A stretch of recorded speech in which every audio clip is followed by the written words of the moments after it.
Boa noite. Boa noite, Thales. Tá me ouvindo bem? Estou ouvindo bem, e você? Estou te ouvindo super bem. Deixa eu ver se eu melhoro aqui com o fone. Tá. Deixa eu... o seu som para mim tá excelente. Tô bem para você, porque o fone vai chegar numa hora que incomoda. Não, para mim tá bom. Tá bom. Então ótimo. Ótimo. Tranquilo. Cheguei correndo, rapaz, estava trabalhando, aí eu falei, tem que chegar no horário certo lá, e graças a Deus deu para chegar certinho. Estamos prontos. Seja bem-vindo ao GAP aí, o Grupo de Ação Política. Meu nome é Alexandre Gonçalves, eu estou aqui para conduzir essa live com o Thales, que é professor, né, Thales? E aí a gente vai debater o tema racismo e Black Lives Matter, que é esse movimento, esse slogan que surgiu, né? A gente vai falar sobre toda essa questão aí que surgiu com esse movimento, a questão do George Floyd, mas antes de entrar mais especificamente nisso, a gente vai traçar um panorama geral aí, né? Então, eu queria começar, Thales, te perguntando, eu gostaria que você começasse explicando o que é racismo e como esse problema tem historicamente assolado o Brasil e outros países. Bom, o racismo, né? Primeiramente, quero agradecer que eu sou fã do GAP. O GAP, eu conheci ele lá na Igreja Batista da Lagoinha, né? Um trabalho fantástico. E lá também, né? Na Lagoinha, que eu tive um encontro com acho que eles começaram com os estudantes, começaram um trabalho de reunir o pessoal universitário e chegou aí onde chegou, né? Parece que a sede de vocês agora está em Brasília, né? Os principais, o líder, que é o Carlos, né? Muita gente está lá em Brasília agora. Mas a gente continua o trabalho em Belo Horizonte, tem gente em Curitiba também, o negócio já está crescendo a nível nacional. Sim, está crescendo e muito, e eu fico extremamente orgulhoso de ver aonde que está indo e fico pensando aonde que vai parar. Talvez, né, eu vejo que a mudança, né, eu sou um conservador, sou um cristão, sou um pai de família, tenho minha esposa, tenho minha filha. Eu vejo que a mudança que eu creio, né, na transformação da sociedade, principalmente no Brasil, ela vai vir dessas informações, né, desses debates, trazer orientação, conversar com as pessoas, principalmente esse debate, racismo, tem que ser debatido, tem que ser conversado, nós temos muitas coisas para conversar, então essa é nisso que eu acredito, trazer informação. Isso que vocês estão fazendo é o que vai trazer luz, trazer informação para que possa, a situação que vivemos, que ela possa mudar. Então, fico muito feliz aí pelo convite e quero dizer que eu sou fã de vocês. E contem comigo, né? Assim, sou muito admirador do GAP. Bom, racismo. Como nossa é uma live, eu vou tentar de todas as formas ser bastante objetivo, tentar trazer para uma linguagem bem simples, tentar evitar termos técnicos o máximo e falar de uma forma que eu possa atender todo o público. Recentemente, né, a gente tem que falar sobre o conceito histórico, né, e eu não vou adentrar profundamente no conceito histórico, mas eu queria deixar uma dica. Tem um canal do YouTube que chama Café Filosófico. Recentemente eu assisti a palestra, eu não sei se você conhece, Carlos Medeiros, ele dá um contexto histórico do racismo nos Estados Unidos, no Brasil e na Europa. É um primor de palestra de 45 minutos, então eu indico ela para quem quiser aprofundar mais no contexto histórico. Ótimo. E o que é muito interessante, né, antes da gente falar um pouquinho de o que é racismo, é se isso, né, se existe racismo no Brasil, né? Existe sim, né? E precisamos sentar e conversar sobre o assunto. Uma coisa que eu acho que também que tem que ser colocado sempre no rodapé e na parte de base do assunto, né, do racismo, a gente tem que entender que raça, né, o conceito de raça é uma coisa recente, né? Eu diria que é uma coisa pós-ciência moderna. Nós temos conflitos, né, conflitos desde que o mundo é mundo, mas os conflitos eram relacionados a aliança de sangue, de clãs, de culturas, né, de grupos. Então, essa expressão do homem enquanto o seu fenótipo, ele vai vir na ciência moderna. Isso que vai fazer ali o homem ser diferente ali na sua parte física e na sua parte cultural. No caso, essas distinções de raça, né? A raça branca, a raça negra, a raça amarela. Então, essa condição de raça é uma coisa nova. E essa coisa, esse problema que nós vemos no mundo moderno e no Brasil, que é criar um estereotipo, né? Criar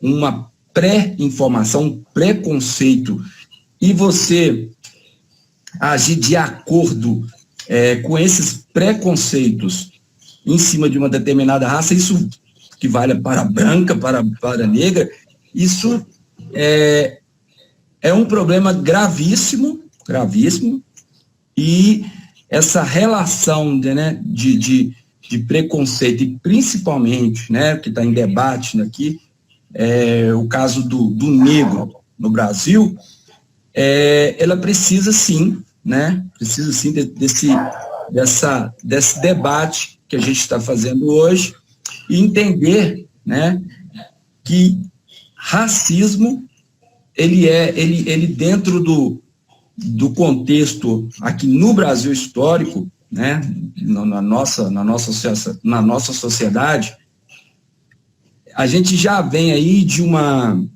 abolição da escravatura, né, a gente vem de um período do Império, e uma série de coisas ainda que nós temos as informações, né, mas elas não são bem, né, colocadas. Você tem lá na época do Império ventre livre, aquela lei, as famosas leis, né, para inglês ver, né, do negro liberto depois de 60 anos, mas a estimativa de vida era 40. Então, toda essa parte histórica, ela precisa sim que a gente possa esclarecer ela, e nessa forma de debate, e o que nós estamos fazendo, né? De entender ela dentro desses conceitos e dessas informações, para que a gente não possa também chegar aqui e falar, olha, o racismo é isso, e não fazer um apanhado geral, ok? Sim. Então, se eu falar para você, temos o conceito histórico? Temos, né? Vamos adentrar dele tecnicamente? Aqui não, mas vamos debater. Ele existe no Brasil? Existe. Sim, tem todo esse contexto, né, de escravatura dos negros durante o Império, né, trazidos da África, todo esse tráfico negreiro, né, que teve no passado em vários países, né. Como você acha que a igreja tem tratado essa questão durante todo esse tempo, nos dias atuais? Como você vê o cristianismo, a igreja especificamente, com relação a esses temas?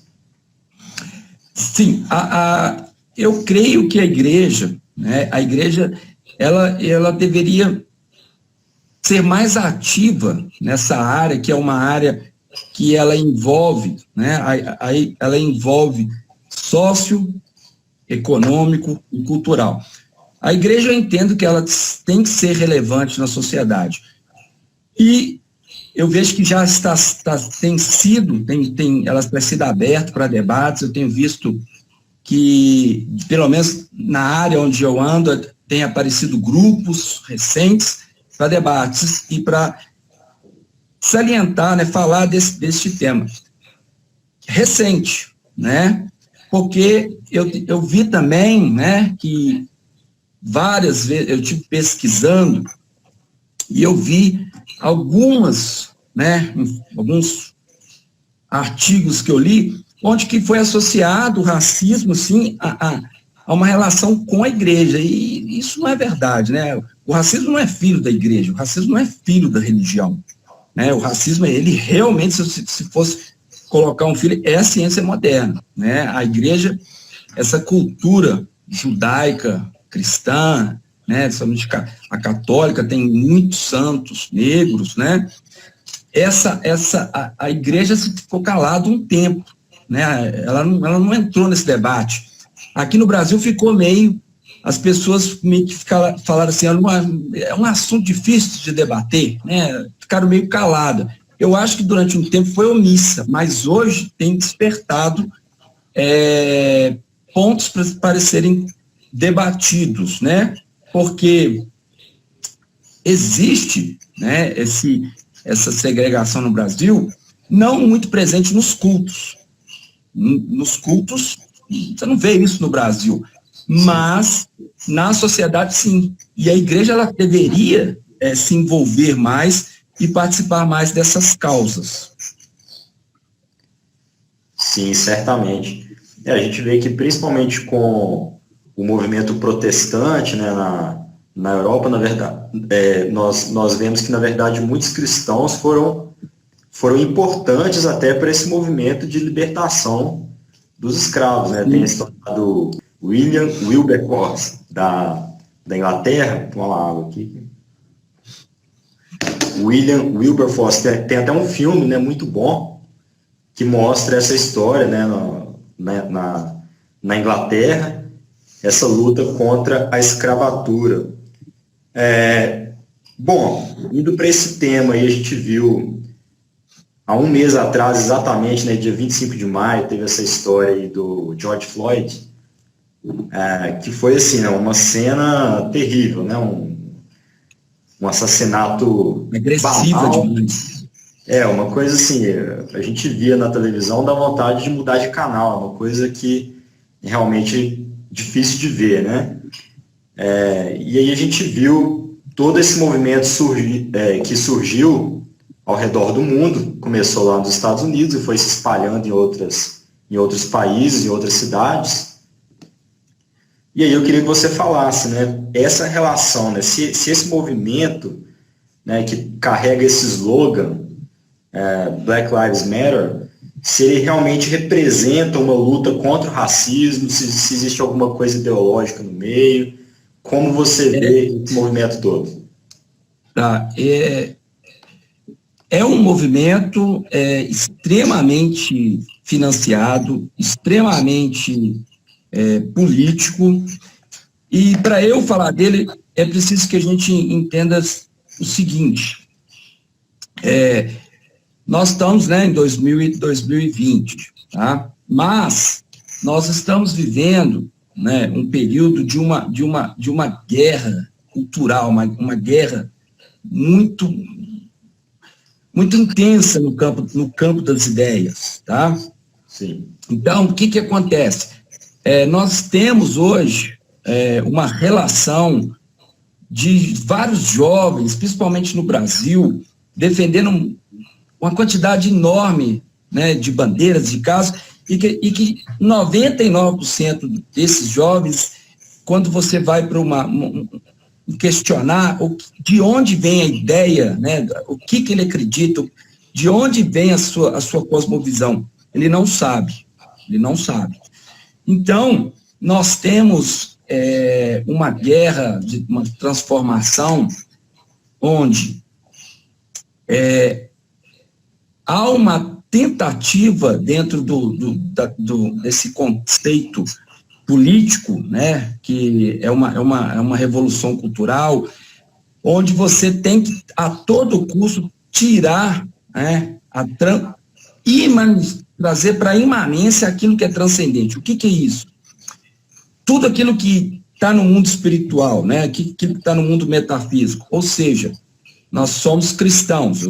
Você tem uma nação que tem uma identidade cristã. O Brasil é uma nação que tem uma identidade cristã. Os Estados Unidos é uma nação que tem uma identidade cristã. Tá? E essa identidade cristã, ela é toda, né, baseada na família, na propriedade privada, e você tem aí essa estrutura que mantém o que se diz, né, capitalismo.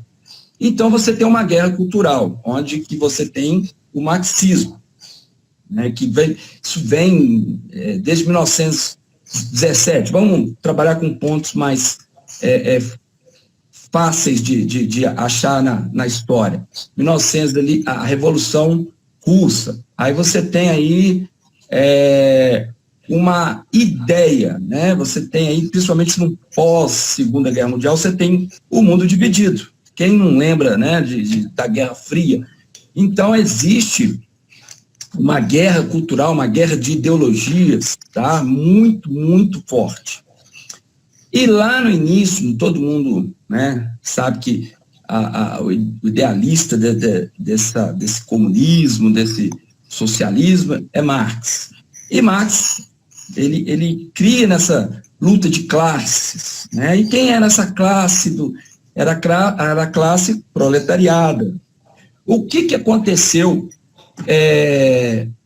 no desenvolver, né, do comunismo? Essa classe que é a chamada proletariada, ela se adaptou bem nos meios de produção, ela desenvolveu no crescimento das fábricas. Então, essa classe ela não entrou na luta, tá? E o que acontece? No pós-morte, né, acho que Marx, ele morreu, ele não viu essa classe acomodar. E ele mesmo criticava uma outra classe, ele chamava de lumpen, né, do proletariado. Seria uma classe à margem da sociedade, o que ele chamava de classe marginal, que aí era pessoas de delitos, várias subclasses, até que isso não entrava na guerra de classes. Já numa segunda fase, que aí já começa a ser um comunismo mais intelectual, que vem na escola de Frankfurt, principalmente num dos seus personagens, que é o Herbert Marcuse, eles vão trazer uma identidade onde eles vão precisar de trabalhar com esse lumpen proletariado, porque vai ser essa massa, esse grupo que vai ser o responsável, esse grupo vai ser o responsável para ser uma espécie, né, de militante para trabalhar na destruição da família, destruição da identidade judaica cristã, e essa massa, a gente pode até pensar, mas como organizar um grupo que que tem na sua identidade a falta de disciplina, a falta de ética, a falta de uma série de coisas. Não, mas aí é só você entrar com um grande giro de capital e de benefício, essa massa vai se desenvolver e essa massa vai atuar em prol da luta de classes. E se adaptou muito bem, né? Junto, né, que a escola de Frankfurt, ali, década de 20 para 30, junto com isso, a gente tem que entender que tem uma série de coisas acontecendo ali na Europa. Você tem a ascensão ali do fascismo, você tem Mussolini prendendo um grande, né, um pensador aí do ideal marxista, que é o Antônio Gramsci, onde que vai trazer sair fora dessa luta armada e trazer para a luta ideológica, tá? E o que vai acontecer? Isso vai criar um corpo no correr da história, isso vai desenvolver, isso vai entrar nos Estados Unidos, como entrou no Brasil, e vai vir o que eles vão chamar, né, de uma esquerda progressista, né, a New Left, uma esquerda mais que não vai, assim, era muito difícil, né? pensar as teorias de Marx, de Engels, principalmente vindo de Hegel, tá? Que é essa dialética, essa coisa histórica, né? De uma tese, antítese, uma síntese, isso fica muito difícil para trabalhar com esse grupo. Então, você vai entrar ali com esse looping proletariado com libertinagem, uso de drogas, cultura, música. Aí nós vamos ter até o famoso, né, lema, não faça amor, não faça guerra. E também você vai ter essa ação transformadora, e ela vai, assim, dentro do desenvolver, principalmente nos Estados Unidos, tá? Aí numa fase já mais próxima de personagens que hoje são bastante conhecidos, tipo o Obama, Hillary. Nós temos aí mais um ideólogo, né, que foi o Saul Alinsky, né? Ele até para quem está nos assistindo, pode até fazer uma pesquisa do seu livro mais famoso, que é o Regras para Radicais, né? E no prefácio do seu livro ele tem até uma dedicatória a Lúcifer, né, Satanás. E você tem esse uso dessa grande massa, tá? Dessa grande massa. E hoje acaba que você consegue agregar militantes, tá? Militantes para causas racistas, causas que na área que eles mesmos chamam, né, de gaysismo, né? Não é acho até um nome pejorativo, mas é assim que eles a nomenclatura que eles usam, e acaba que você acaba tendo muitas subclasses, e essa superdivisão, isso tudo trabalha para a destruição da sociedade. E é onde qual que é a minha preocupação, tá? Existe o racismo no Brasil, precisa ser debatido, existe sim. E o racismo, que é uma coisa hediondo, ele é uma ação que precisa ser, né, principalmente por cristãos, precisa ser debatida e confrontada, sim. Essa causa acaba sendo manipulada, né? Eles usam para seus fins políticos, tá? Seus fins ideológicos. Acaba que você pega uma coisa nobre, que é desfavorecer, no caso aí, a raça negra, mas quem está por trás desse movimento, quem financia, quem são os grandes, eles não estão preocupados com a vida do negro. Não importa. O negro é só uma peça, é um peão dentro do xadrez, você entendeu? E eu como cristão, fico muito preocupado, porque o racismo é real, né? Existe o racismo. Eu tenho um amigo que ele tem uma construtora, isso foi recente, foi há 2 meses. Ele levou um grupo ele tinha um grupo, né, de brasileiros, né, pedreiros, né, esse grupo de construção civil. E ele estava tendo muitos problemas, justamente com esses brasileiros, né, tanto brancos como negros. Ele estava tendo muitos problemas, porque essas pessoas estavam com a mente muito ligada a não trabalho e exploração mesmo. Eles estavam mais preocupados ali em ganhar e não ver que o patrão deles, que no caso era meu amigo, o empreendedor, não tinha uma ação conjunta, tinha uma ação assim, ele é o patrão, ele é um cara do mal e ele está nos explorando. Então, quer dizer, eles têm uma identidade ali marxista, né? Uma coisa que é a destruição daquele que injeta trabalho. E ele decidiu por contratar 2 haitianos. E os caras trabalharam super bem. E acabou que a equipe dele ficou toda de haitiano, né? o que aconteceu? Ele foi trabalhar num condomínio e aí a pessoa lá, que acho que é a síndica, reuniu com ele e falou, o pessoal está reclamando que eles falam alto demais e queria tirar eles e o trabalho também não está bom, que a parede está empenada. E esse meu amigo foi lá, viu que o serviço deles é ótimo, eles não estavam falando. Então, assim, ficou nítido que existiu uma discriminação pelos haitianos, né? Sim. Então, assim, existe, isso foi racismo, né?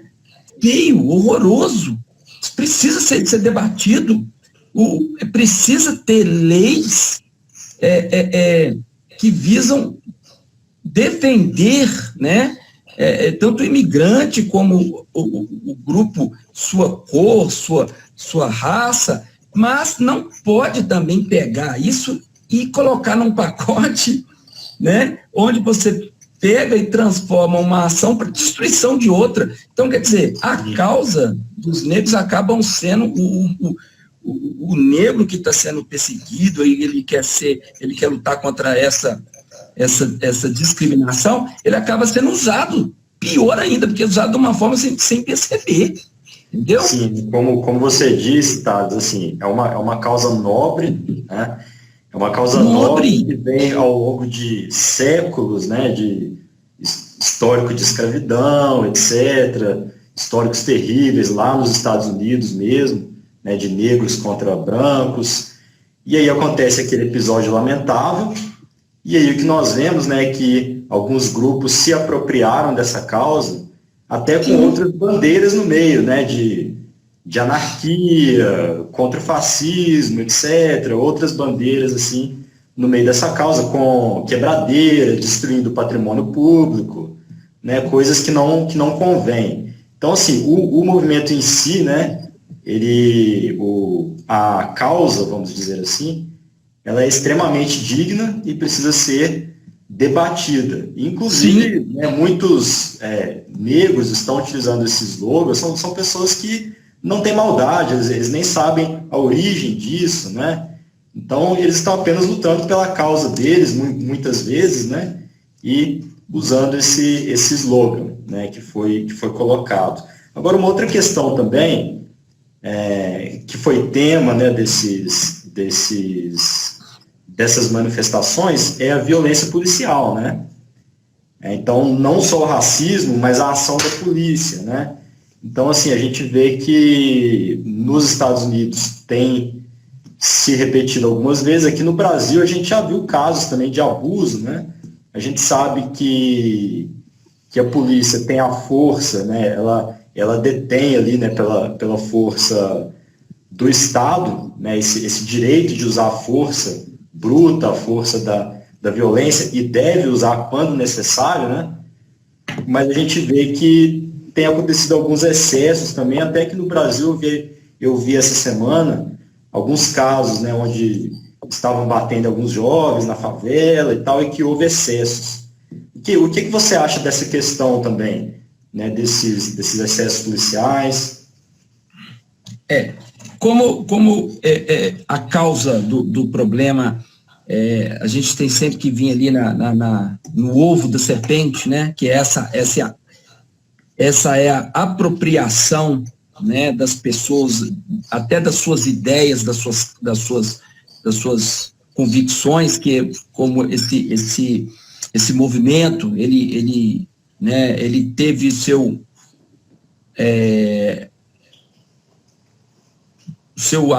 arranque na morte, né, no assassinato, que foi uma ação truculenta, o rapaz foi asfixiado, né? Então, quer dizer, foi uma violência policial? Sim, foi.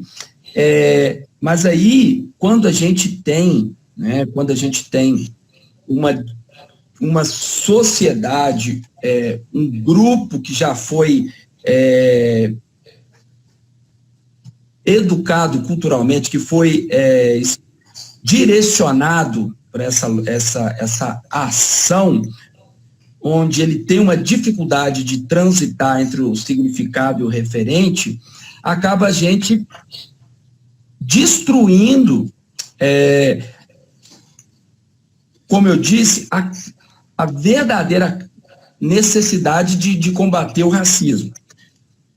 Deixar um exemplo mais claro. Tem homens que batem em mulheres, né? Tem. Sério, isso. É sério. Então, um homem tem um caso de violência com as mulheres é enorme. Aí o marido espanca a esposa. Ele precisa ser preso? Precisa ter leis para isso? Sim. Aí vem, né, o movimento feminista, que já é um braço também dessa luta cultural, essa guerra ideológica, e fala assim, olha, o homem é o opressor da mulher, precisamos destruir o homem, a mulher precisa destruir o homem. Então tá bom, nós temos aí 100 mil maridos, né, espanca a mulher, vamos destruir com a família, né, vamos destruir com a casa, o homem não pode, não é o direito, o feminismo nem esse feminismo, né, moderno, não aquele quando as mulheres estavam ali lutando pelos seus direitos, ele não visa hora nenhuma, né, vamos ver a causa das mulheres. Não, quando você vê lá, até no livro dessas as feministas mais relevantes, você vê assim, que o foco é assim, a mulher precisa odiar o homem. Ela tem que destruir tudo isso, essa agressão do homem contra a mulher, é culpa de uma sociedade patriarcal. Você entendeu? Então, eu trago isso para a polícia. Eu estava pesquisando, eu não li o livro todo ainda, né? Eu estou com o PDF dele, mas eu já dei uma boa pesquisada e vou terminar a leitura, mas o tanto que eu já li, já deu para perceber uma série de erros dentro desse movimento que saiu de uma violência policial, né? O livro é The War on Cops, né? Guerra contra os policiais. E quando você vê os números, as estatísticas, tá? Você vê que tem-se policial racista? Tem. Precisa ser julgado, condenado, tem que ser ação? Sim. Mas a polícia, ela não é racista. A polícia não é. Tem um policial? Tem. Tem homem, marido que bate na esposa? Tem, mas a família patriarcal, ela não é uma desgraça para a mulher. Entendeu? E lendo esse livro, eu vi uns dados assim, interessantes, né? O livro vende no Amazon, vende em e-book, tá? E uma coisa, dentro lá você tem o escritor, né? Ele fez uma pesquisa muito, muito severa, tem vários dados lá, e um dado que me chamou muita atenção foi que os homicídios, né? Por exemplo, ele pegou dados de vários lugares. Eu vou pegar um de Nova York, a relação de dados lá tem mais de 10. 23% da população é de negros, tá? Então, quer dizer, não é a maioria. 75% dos crimes com arma é com negros, tá? E 2% de brancos. Em Chicago, 78% negros, 18% os hispânicos, né? E 3% brancos. E foi dado também ali, já numa síntese geral, os homicídios feitos pela polícia, você tem 12%, a polícia, né, mata 12% das mortes brancos e 4% negros. E ali você tem uma série de dados, sabe? E você vai vendo que é aquela máxima de onde toda essa principalmente a classe estudantil, a classe artística, você tem o indivíduo fica escravo da ação do significado. O que é isso? Deixa eu explicar para quem que está assistindo a live ou vai assistir depois. Tudo a nossa relação, a nossa comunicação, ela é feita por signos, né? Eu tenho aqui uma caneta, tá? Quais são os signos, né, da caneta? É o C, o A, o N, né? O E, T, A, caneta. São signos, são letras, fonemas, grafemas, né? Você tem um grafema, você tem um fonema, e ela, estruturada, você tem um significado. O que é uma caneta? Um objeto que escreve, tá? Mas a caneta em si, ela tem uma outra realidade a mais do que o significado, né? Ela tem uma realidade, ela é existente. O que está acontecendo? Essa grande maioria, principalmente os militantes dessas causas, eles têm uma dificuldade muito grande de transitar do significado por referente, tá?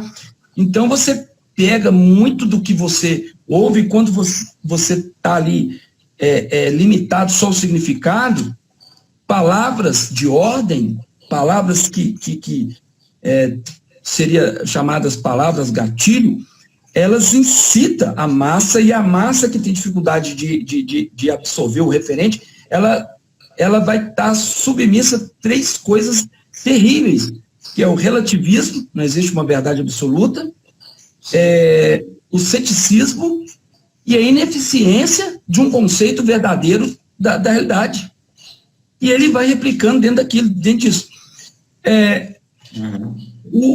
O movimento, né, terça-feira agora, esse movimento nos Estados Unidos, né, eles derrubaram, achei muito interessante, eu tenho as fotos aqui, não está difícil de achar na internet, não, eles botaram lá a corrente na 2 estátuas e veio lá, e puxou, derrubou a estátua, né, você tem a cena da estátua caindo. E as estátuas, eu tenho aqui, ó, derrubaram e destruíram na última terça-feira 2 estátuas, a cidade foi a cidade de Madison, capital de Wisconsin. Desta vez, os alvos foram 2 estátuas. Uma foi de um símbolo do feminismo, né, uma mulher, ela era feminista, e outra foi um coronel que ele era abolicionista, um cara que lutou ao lado de Abraham Lincoln para a abolição da escravatura. Então, quer dizer, eles viram ali as estátuas, eram pessoas brancas nas estátuas, derrubou. Então, assim, eles agem, assim, com a massa. Aí, como que eu vou lidar com isso? Eu vou chegar lá e vou bala de borracha, tenho que recriminar? Não é. Nós não vamos resolver isso. A situação vai ser resolvida através disso que nós estamos fazendo aqui, ó, informação. Informação, ler, ajudar a sociedade a entender o significado referente. Isso vai vir através de conhecimento, estudar, pesquisar, não ser manipulado por grupos que são ideólogos, né? Porque lá na tese de mestrado do Marcuse, ela é de 1922, está nítido lá, ele fala assim, esse grupo vai ser usado e não vai nem perceber. Uhum. Né? É o que eles, né, o próprio Lenin chamou de iota útil, olha o nome que foi dado. Iota útil, sim. Então, mas nós, principalmente eu como cristão, a gente tem que ir para esse debate, para conversar, porque quem que vai sair mais prejudicado nessa situação? O negro. Sim, sim. A mulher. Né? Porque o negro precisa ter seus direitos, ele precisa ter uma forma da gente não haver discriminação. Né? Isso não pode acontecer de forma alguma, e existe, então precisa ser debatido, mas com verdade, com ética, e não pegar um movimento, as pessoas serem usadas, manipuladas, né? E ainda agir violentamente por uma causa que está achando que é dela e não é. Sim. Então, assim, é uma situação, tanto Brasil como Estados Unidos, que é literalmente falta de conhecimento. Então, existe todo esse discurso, né, toda essa generalização, como você disse, para construir um discurso. Né? Pegam casos, né, que existem, como você disse, existe racismo, existe violência contra a mulher, causas que precisam ser debatidas, mas pegam isso para fazer um discurso e fazer esse movimento do marxismo cultural contra a família, contra autoridades, né, e querem taxar, né, dizendo o homem é um opressor, a polícia é racista, a América é racista, existe todo um discurso contra isso. Nós, como cristãos, né, eu queria já a gente indo para o final aqui da nossa live, como que a gente pode identificar essas bandeiras, né, que são colocadas muitas vezes nesses movimentos, né? Como que a gente pode estar mais ligado, né, a esses movimentos quando eles são, de fato, captados por esses grupos? Alexandre, a igreja, hoje, em prática, uma coisa bem prática, evidentemente que a oração sempre, né? Evidentemente. Mas a igreja deveria, toda a igreja evangélica no Brasil, né? Eu não tenho acesso à igreja católica, mas eu vejo que temos muitos católicos já em movimento. Toda igreja evangélica teria que ter um GAP.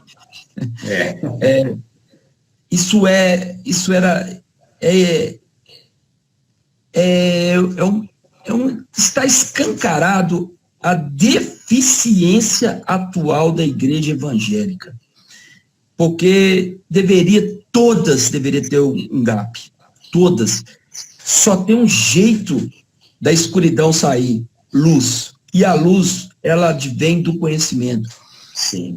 Nós temos no Brasil, no meio evangélico, em vários setores do Brasil, essa guerra ideológica, esse marxismo cultural conseguiu implantar, né, mais uma forma assim, foi implantado o significado sem um referente, um significado com sua interpretação errada.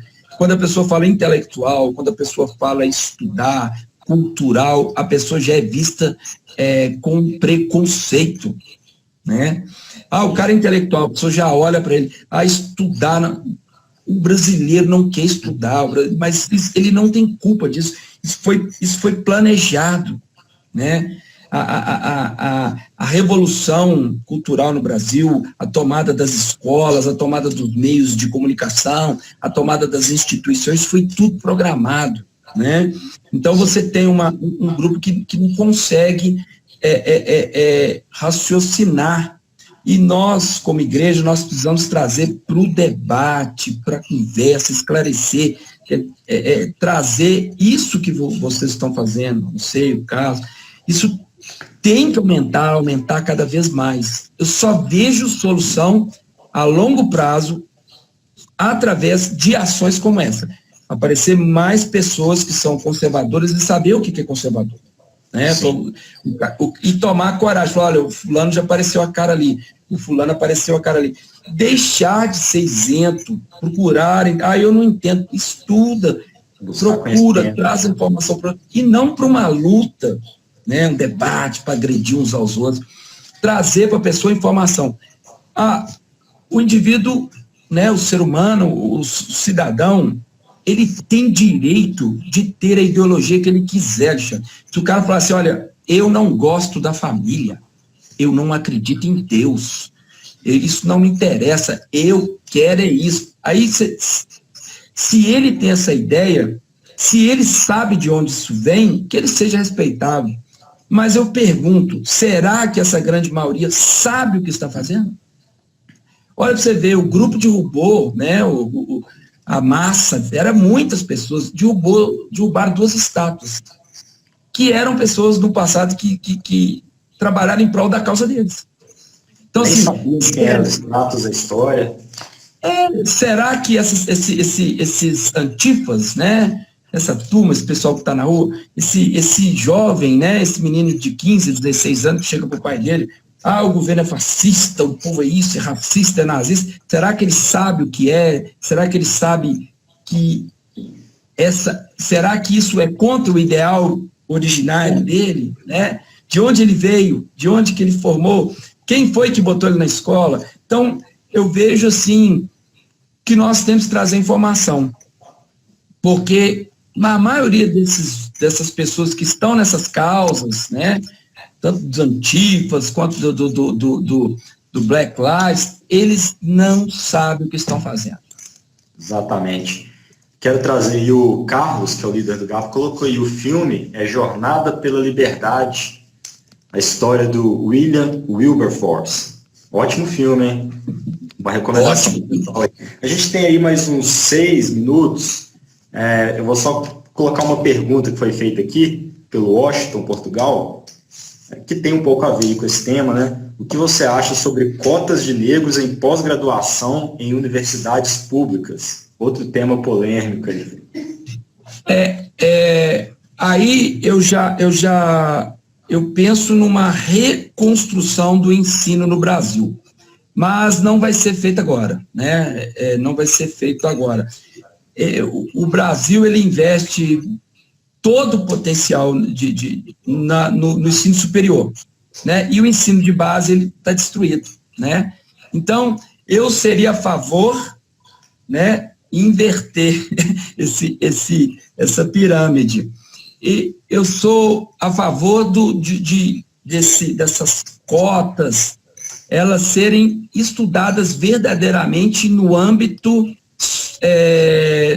social, econômico, cultural, e não só no fenótipo, né? Por exemplo, você está vendo aí, né? Branco, cabelo lisinho, mas eu sou aqui de Belo Horizonte, eu nasci num bairro, hoje seria classe D, eu estudei numa escola que eu tinha que fazer minha alimentação lá, então, quer dizer, uma classe extremamente, não passei fome, mas o que se chamaria pobre, né? Cresci no meio aqui de um grupo e tinha vários amigos negros, então, quer dizer, eu me encaixaria socioeconomicamente dentro de uma cota, e não posso, entendeu?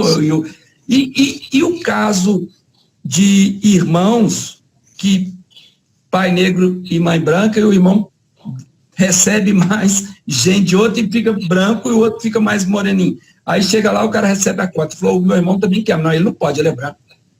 Então, acho que deveria ser refeita uma cota, mas não fenótipo, social. Concordo plenamente com você.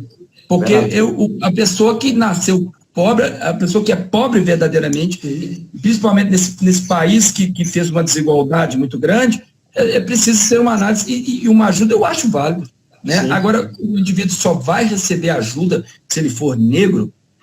Exatamente. Independente da cor, da raça, né, a condição socioeconômica, a condição social e econômica dele define que ele precisa de uma ajuda, né? Sim, sim. Então é isso, Thales. O nosso tempo vai acabando aqui. Foi um grande prazer conversar com você, muito, muito conhecimento, um assunto muito legal de ser denso, né? batido. É tenso, é polêmico também. Eu quero agradecer aí pela sua participação e seja bem-vindo aí para futuros debates do GAP.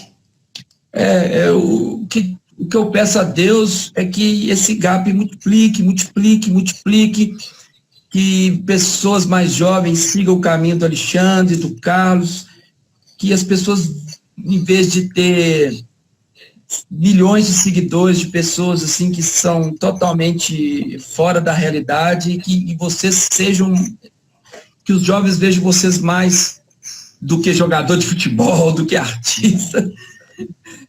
Que Deus abençoe o GAP e que prospere, que as fronteiras do GAP se estendam e que vocês sejam extremamente usados por Deus. Nós precisamos muito de vocês, muito mesmo. Vocês são a primeira onda da transformação. Então, vocês vão apanhar muito, vão lutar muito e talvez nem vejam muito o que...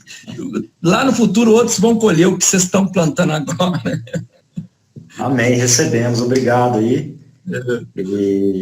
Então é isso, pessoal. A gente teremos aí mais lives aí nos próximos dias. Fique ligado, acompanhe aí conosco. Deixamos aí aquele abraço.